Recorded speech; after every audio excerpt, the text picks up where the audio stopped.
Hello, so today I bring you the tracker, and I know it's been a minute since I have uploaded. I have been busy, um, but today we are looking into, I know the engine bay is a little iffy right now, but that's because our thermostat has been leaking.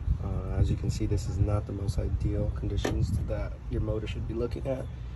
This should not be like this, but because of the time crunch that I am and the constrictions to things that I do have, we are just replacing our thermostat and hosing line.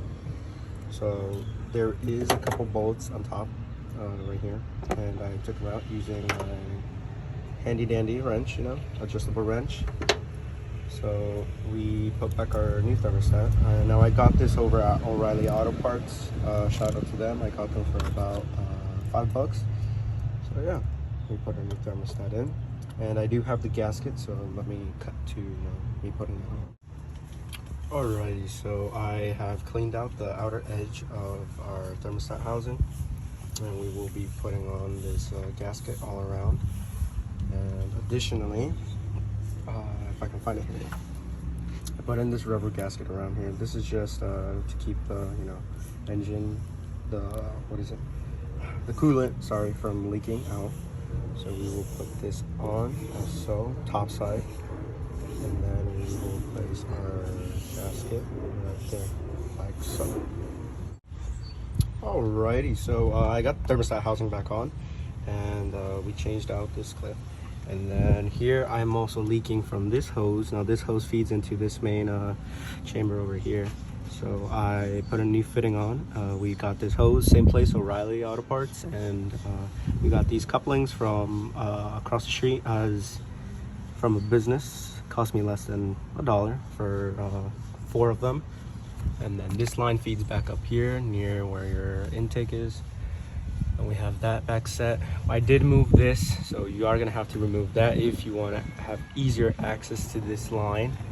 And then yeah, that feeds through the back, and that feeds back right there. Now, in other news, I am aware that my water pump, if I'm not wrong, is trying to beat me down. So there is some leakage from there, but that will be set for tomorrow. I will get my water pump tomorrow. We will place that in the car. In the meantime, right now, I'm gonna have to refill my reservoir.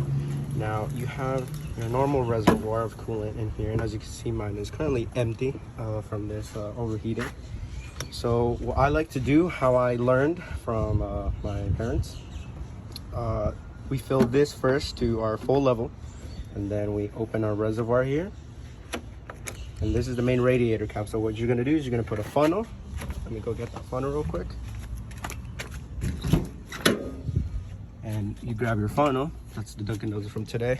And then you grab your funnel, and what you're gonna do, you're gonna put your funnel right here, and make sure that that is full. You're gonna want this reservoir to be full, and then you start slowly pouring some coolant in here up until you see that it is not taking any more coolant. Now this is what it's going to do. It's going to fill the main radiator, and it's going to spread all the way around. Now you're not going to close it or take off the cap just yet, because what you want to do is you want to turn on your car, and you want to let the car run with this funnel here. Now what that does, it takes all the air out of the system. It basically bleeds your system, if you will.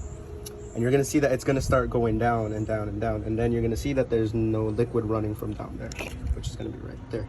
So what you wanna do is you wanna keep on pouring coolant in there up until you see that it does not take no more coolant, and you'll see that it just stops bubbling, and there's coolant here.